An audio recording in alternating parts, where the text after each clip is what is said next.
wanni arsii keessatti ta'aa jiru yoo rabbummaan tokkochi dubbate malee dhaggeeffadha.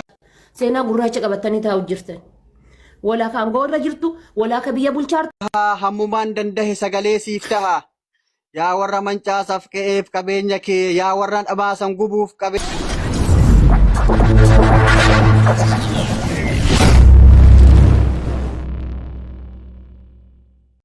السلام عليكم ورحمة الله وبركاته. أركبوني كبجمتة فوردفتة ميتشو كلفا جرتو ناف جرا داسنين جدا هرس فيديو كبراتين دي بيتن جرا أكون بيكم فيديو بارسو بشان نسيسو كان اللي رتي دبتم كان سوشيال ميديا رنا ناجرو كان رتي دبتمو أبدي دفيتن جرا مالكا وريني اللي channel كناف هراوتاتن سبسكرايب وجون ماتي channel كناتا سنين جدا فيديو كرس لايك وجون أكجل كبدانون سنين جدا akami garu ganni kun maal fakkaata simbira akamiin deemaa jira ganni kun warreen biyya keessa jirtan ganni kun akam hojiin akam ganna kanaan akamiin deemaa jira warreen illee dheengadde dhiyoo keessa eebbifamtanii baatan hojii argattanii warreen ala jirtan immoo warreen Dubaay jirtan Saawudii jirtan bakka warreen Awurooppaa jirtan kun akkam hojiin akamiin sinii deemaa jira hojjetaa jirtu maal fakkaata hojiin eega galatooma gara viidiyoo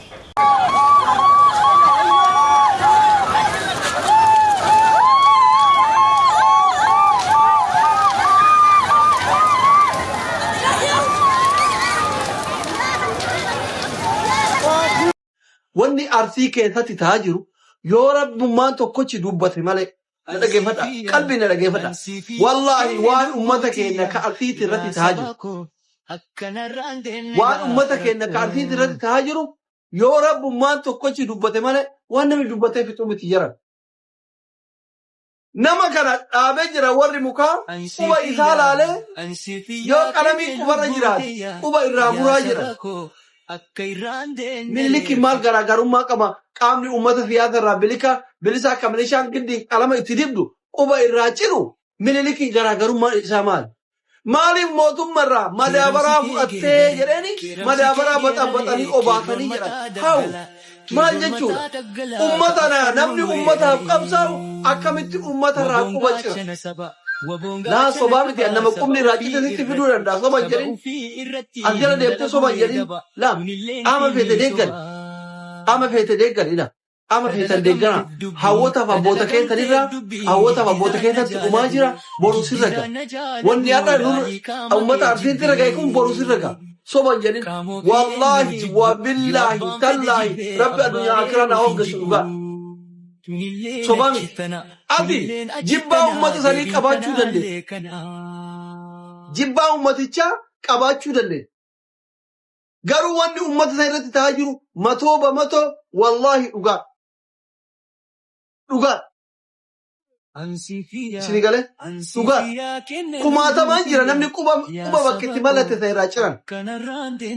So qaamni lamaanuu amma diina ummataa ta'e.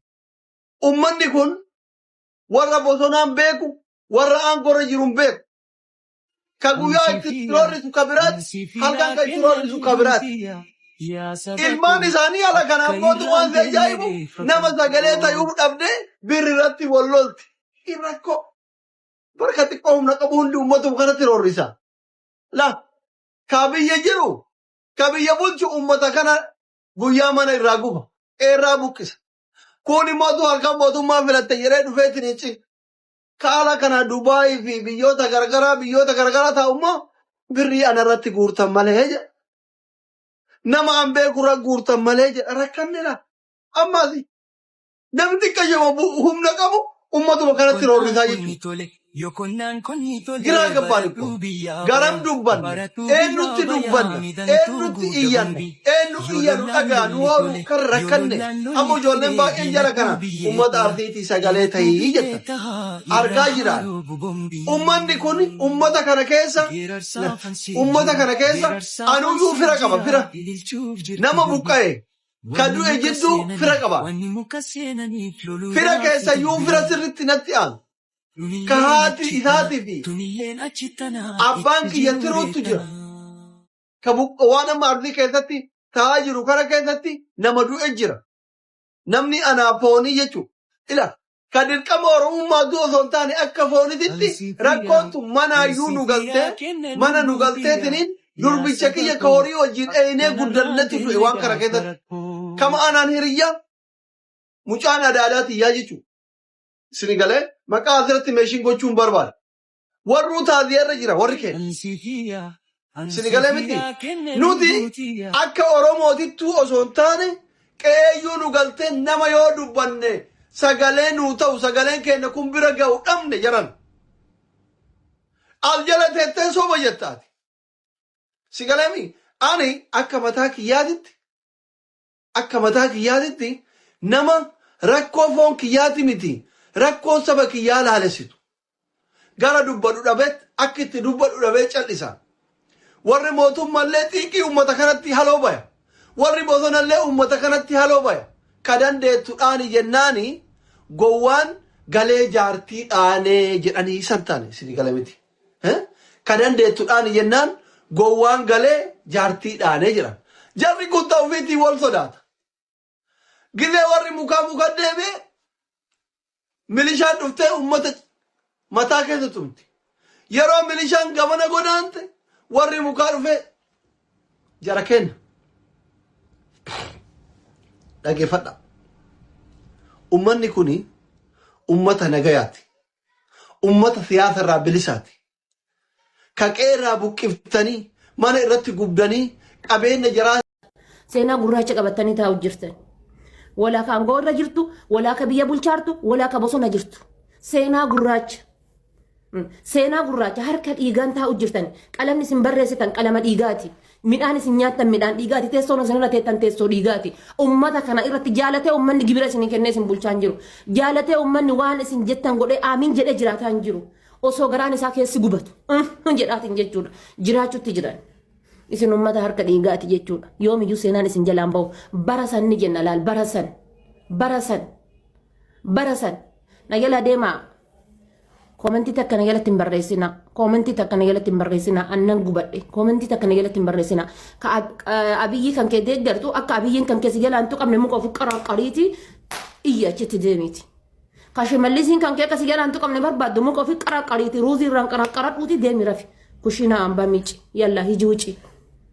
Ka marroo kan kee deeggartu jechuudha. Marroo kan kee waliin jechuudha. Hudduu harree seeniiti bayna jala. Qaamni tokkichi an deeggaru hin jiru. Qaamni tokkichi anfaarsu hin jiru. Inshaallah qaamni tokko anfaarsu hin jiru. Deeggaraa keessan qabadha akka deeggartan qabadhaati hudduu harree keessa galaa. Yalla na jala bayaa. Komentii takka na jalatti hin barreessina. Sii ta'e taa'ee dhageeffadhu siin taane ammoo dantaa kan keetii jechuudha. Homaa gochuu hin danda'u. Dirqama bishaan ati daatte sii waliin daakuun qabu. Dirqama bishaan ati daatte sii waliin daakuun qabu. Haadhati yemmuu kajala dhalu jira. Haadhati yetu karaa gubbatti bahu jira. Haadhati yetu iyyuu dhiinni isii galdarra ujjira.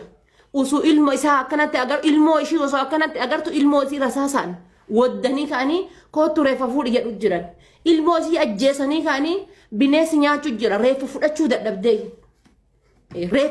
dadhabdee ilmoon isii jechuudha argite rakkachuutti jirti. Takkaa rakkatee hin beeku arsiin. Takkaa beelahee hin beeku arsiin.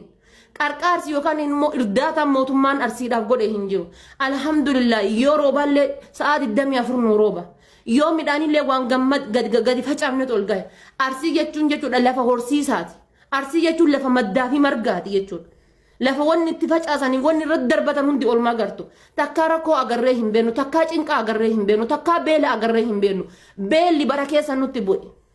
Beerri bara asin angoorra jirtan nutti bu'e. Rakkinni bara isin angoorra jirtan nutti bu'e. Buqqaatiin bara isin angoorra jirtan nutti bu'e.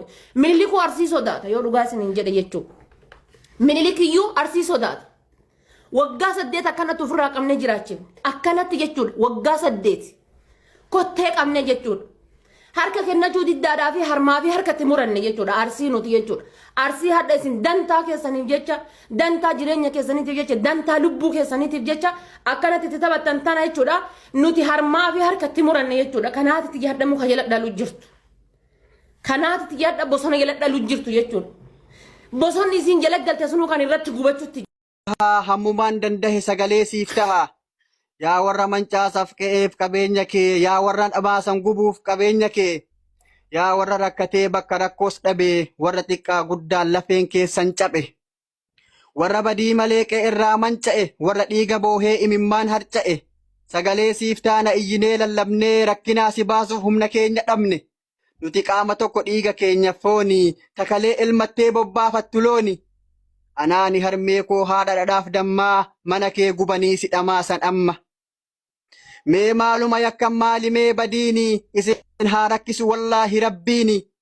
Qe'een kalee quufaa har'a taate beela daa'imaaf manguddoon. Qe'een kalee quufaa har'a beela taatee daa'imaaf manguddoon kararratti yaatee nu qarqaaraa jedhu kunoo lallabanii abboota fawwoonni hamilee cabanii harka keessan eegu waan nyaatan dhabanii.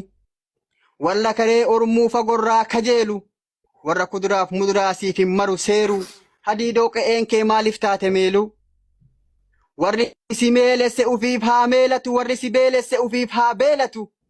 Ufiif haa beelatu haa rakkatan jarris haa bu'u bakka kee haa miidhamu jarris haa du'u akka kee. Gargaarsa namoomaa warri barbaachisu warra kalee qotee callaa wal baachisu. Warri har'a yaa'ee karaa irra galu warra kabajaati sangaa namaa qalu Oromoo iyyaa fi gadi bahaa maru. Daa'imman manaa yaatee kararratti agabdu harmeen harma hoosisuuf aannan homaa hin qabdu. Itti birmadhaa qomoo beelli beellaman qabdu. Wal malee homaan qabnu hubadhaa wal hubsiisaa rabbis itti kadhadhaa hadaraanuu qubsiisaa. Qaamni dhimmi ilaalu silaa ija qabatee yaa rabbi ilaali. Yaa rabbi ati ilaali dubbii warra baqatee.